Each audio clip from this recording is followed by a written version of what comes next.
አሰሪዎች የሰራተኞችን የስራ ላይ ደህንነት ሊጠብቁ ይገባል ሲሉ በጎንደር ከተማ በተለያዩ ተቋማት ተቀጥረው የሚሰሩ ሰራተኞች ተናገሩ። የሰራተኞችን ደህንነት የሚጠብቁ ቁሳቁሶችን በማያሟሉ ድርጅቶች ላይ እርምጃ እየወሰደ እንደሚገኝ የማዕከላዊ ጎንደር ዞን ስራና ስልጠና መምሪያ ገልጿል።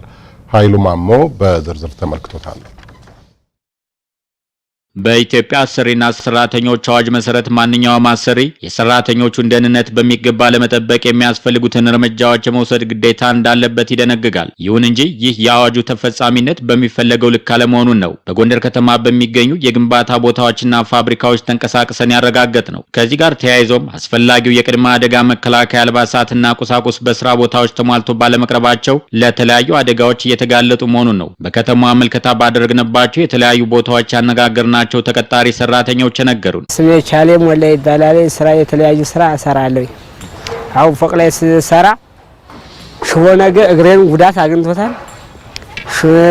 ማንኛውም ችግር ያጋጥማል። ጫማ፣ የእጅ ጓንት፣ ልብስ፣ ቆብ ያስፈልጋል።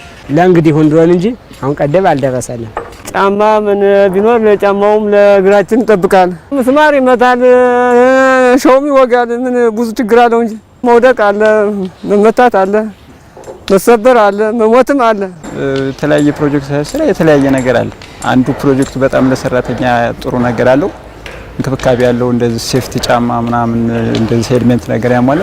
አንዱ ደግሞ እንደው ዝም ብሎ እንደ ማንኛውም ሰው ዝም ብሎ እንደ ቀን ሰራተኛም አይል ዝም ብሎ ታሰርቶ ይልካል። እስካሁን ከምሰራበት የተለየ አሁን እዚህ ጋር ያገኘሁት ነገር ፈርስት ኤድ አለን፣ የመጀመሪያ ሕክምና። ሌላ ቦታውን ብዙ ጊዜ እንደማየው የመጀመሪያ ሕክምና የምናገኝበት የለም። እዚህ ጋር አለች ፈርስት ኤድ፣ እሷ የመጀመሪያ ሕክምና ታደርግልናለች። ቢያንስ ደማችን አቁመን ወደ ሌላ የምንሄድበት አጋጣሚ አለ። አቶ ኡስማን ማሩ በማዕከላዊ ጎንደር ዞን ስራና ስልጠና መምሪያ የስራ ስምሪት ቡድን መሪ ናቸው። ቡድን መሪው በተለያዩ የስራ መስኮች የተሰማሩ ሰራተኞች የስራ ላይ ደህንነትን በተመለከተ ያነሱት ቅሬታ ተገቢ መሆኑን አስታውቀው ግዴታቸውን በማይወጡ ድርጅቶች ላይ ተቋማቸው ተገቢ ክትትል እያደረገ እንደሚገኝ ተናግረዋል። ጎንደር ከተማ ላይ ከ30 እስከ 40 የሚሆኑ ከፍተኛ ቁጥር ያላቸው ሰራተኛ ያላቸውና ማሽን ያላቸውን ድርጅቶች እኛን የምንቆጣጣረው።